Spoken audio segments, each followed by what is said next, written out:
Whether you're into football, baseball, there's just something about spring and hearing the term spring, whether it's spring training, spring practice. It's just a rebirth, a renewal of life. And for dormant sports teams, there is hope. And so we're talking Auburn football. We got Kyle Loomis on the line coming off that 5-7 season. Please join Kyle and the rest of the fine staff there at E2C Network. They talk all things Auburn. Kyle, how you doing today? I'm doing good. Today is a very good day for a variety of reasons. Anytime we get to talk football and we're not just actually speculating, we're actually getting, we say legitimate football. It's spring football. It doesn't technically count, but it's something tangible we can look at and see. Very much needed for the Auburn family right now, whether it's because other sports may not be doing the way we exactly anticipated them, or because of, as you mentioned, that 5-7 season that we're coming off of. It's a much needed change of pace and a much needed breath of fresh air for a variety of reasons. So there's a lot of excitement today with actually, as we're recording this today, it's day one for spring practice for Auburn football. Sharing photos of the new facility. They're going to be going out there and using that for the very first time officially. I'm sure they've been in it a lot already. And just the excitement abounds for me personally, but I'm sure for the rest of the Auburn family. And some of that excitement has to do with a lot of new faces on this defense as we break it down. And we would invite everyone to check out the videos that we posted with Kyle here in the last couple of weeks on the offensive side of the ball, position by position. Now we check out the defense. Unfortunately, Colby Wooden moves on as a defensive end to the NFL draft. But other than that, there are some new faces to talk about and also some old standbys up front. Yes. Yeah. A lot of new faces, a lot of new things. So these issues or I guess storylines aren't typical or are typical, I should say, for most teams. They have some new things to talk about, new faces coming in, people leaving, but Auburn's got three things I think that when you look at what to watch this spring for the defense to look at. One, Ron Roberts is a defensive coordinator coming in. What are they going to look like? We will get some semblance of that as we go throughout spring practice, but my guess is we won't fully know that, obviously, until we get a legitimate game to talk about. Number two is what you talked about. Who's leaving? Colby Wooden, you mentioned, Derek Hall, many others. Who is going to replace these guys? On the field, off the field, their leadership, what they were able to pull together for this team to somehow almost become bowl eligible is incredible. So how you replace that amount of leadership and athletic ability on the field is one of the biggest question marks for this offseason, but this spring practice as well. And then some of these new faces that we'll talk about at different positions. There's a lot I think Auburn fans should be excited about immediately, but also some that may be around here for a little while. There's some new faces that are coming in that might stick around for a little bit that will become mainstays part of the defensive group. Yeah, so there's a few up front in Lawrence Johnson coming in from Purdue, Justin Rogers from Kentucky. So kind of set us up with the defensive line look.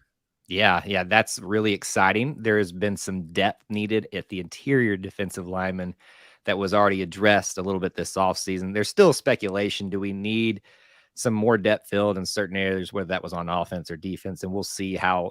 I think you know this as well as anybody, that there'll be probably another wave of transfer portal stuff as soon as these spring practices start winding down, or at least get halfway through them. But really, it's interesting when you talk about new faces, you've also got to balance some of the old faces that are there. At the interior defensive line position, you got guys like Jason Jones, Marcus Harris, who have been there for a little while, include Jeffrey Imba in that.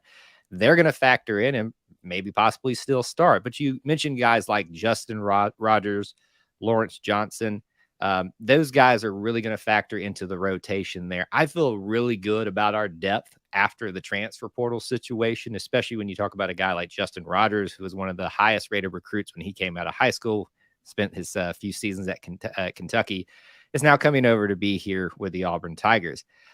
Will he bust into, a starting position? My guess right now is I'm just going to lean on no, because Jason Jones is pretty good. Marcus Harris is pretty good, but you're going to see a lot of Justin Jones. You're going to see a lot of Lawrence Johnson. You know how you need to rotate bodies through that defensive lineman, especially interior wise.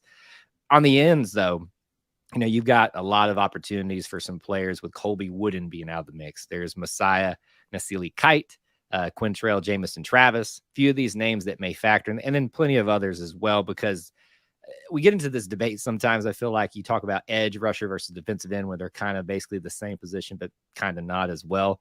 Those are just some of the newer names that I would be looking to watch at those positions, especially for Auburn fans who are ready for a fresh look at things. Kyle Loomis is stopping by to talk Auburn football. Please check out our videos across the board, looking at the offense. We're checking out the defense today, going through each layer of that side of the football. And keep in mind that today, it being, depending on when you're watching this, this being Monday, February 20, I lose track of the dates, 27th, the very first day of spring practice for the Auburn Tigers under head coach Hugh Freeze in his first go at Auburn football, of course. And that's another aspect of this with a new defensive coordinator and a new head coach.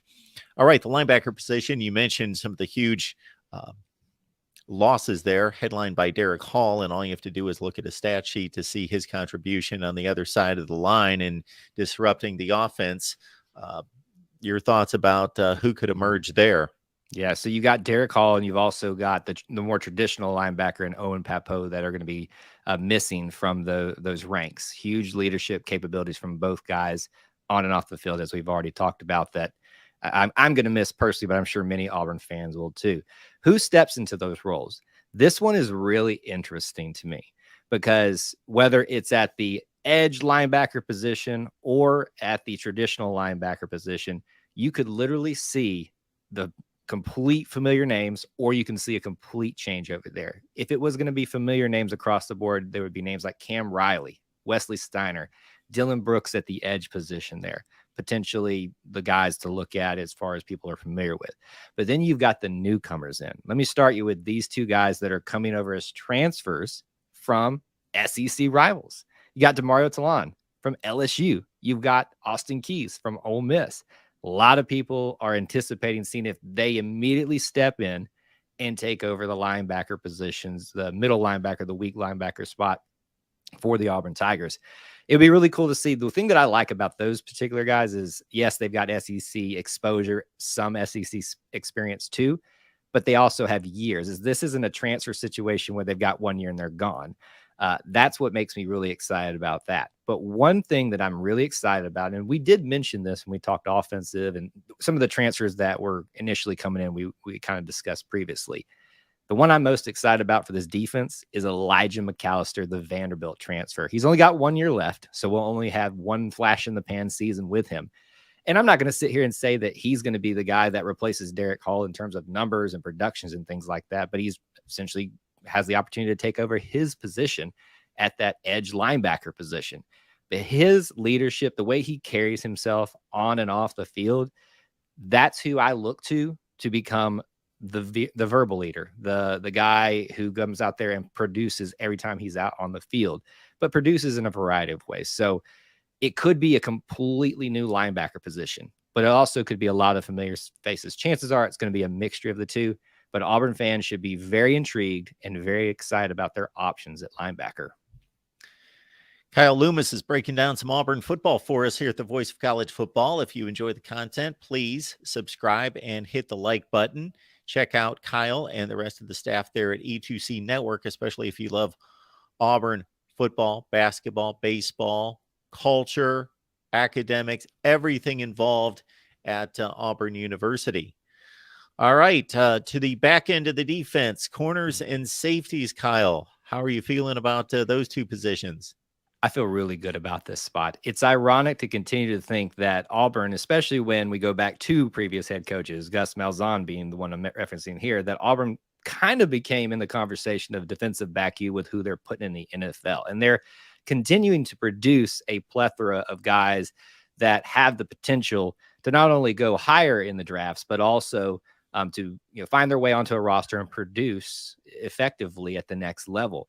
And I think you're going to find some in this group that are going to be very familiar. This is probably the most familiar group for everybody when they talk about who we've seen previously on other teams and rosters. We're talking about probably being led by the most senior laden guy out there, Nehemiah Pritchett at the cornerback position. I'm not going to sit here and say that he is, Roger McCreary, who's playing for the Titans now, that he's this player or that player.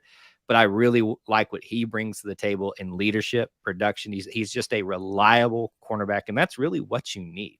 So you look to him. You also got a name in Zion Puckett at safety, Donovan Kaufman at safety. And remember, Auburn, these last couple of cycles, has run more nickelback and things like that. So you're going to see some of these guys move over into that position as well. But also the up and comer, the next big name for cornerbacks or just defensive backs in general is DJ James.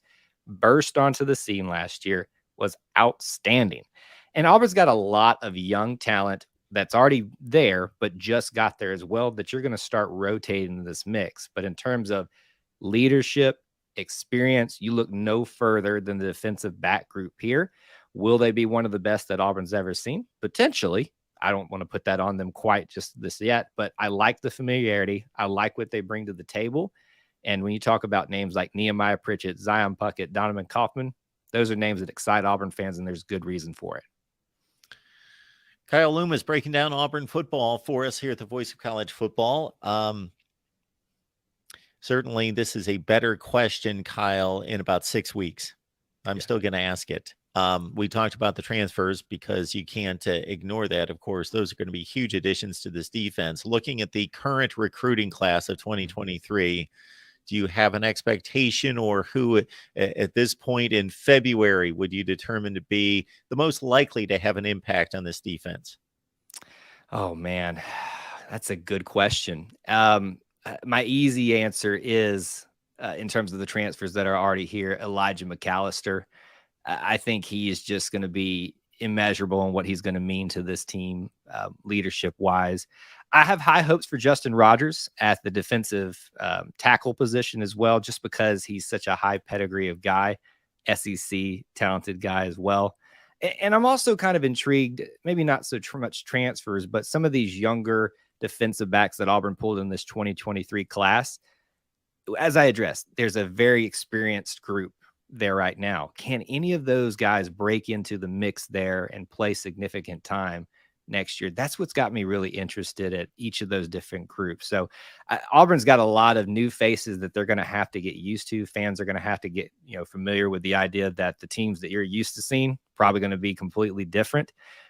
So a lot of excitement, a lot of unknowns, but we'll start to get a better picture as we move forward into spring practice and beyond what this team will look like in the next season. Kalen Lee's already on campus at cornerback, is an early enrollee. You got Definitely. Tyler Scott, you got Colton Hood as three of the top recruited players and signed players in this 23 class, all at the cornerback position. Mm-hmm. Kyle Loomis breaking things down for us on Auburn. Kyle, we appreciate you stopping by. And again, want to remind everyone to head on over to E2C Network. Kyle, thank you so much. Enjoy spring football, baseball, and some better weather ahead. Absolutely. We will do our best to enjoy that, and War Eagle.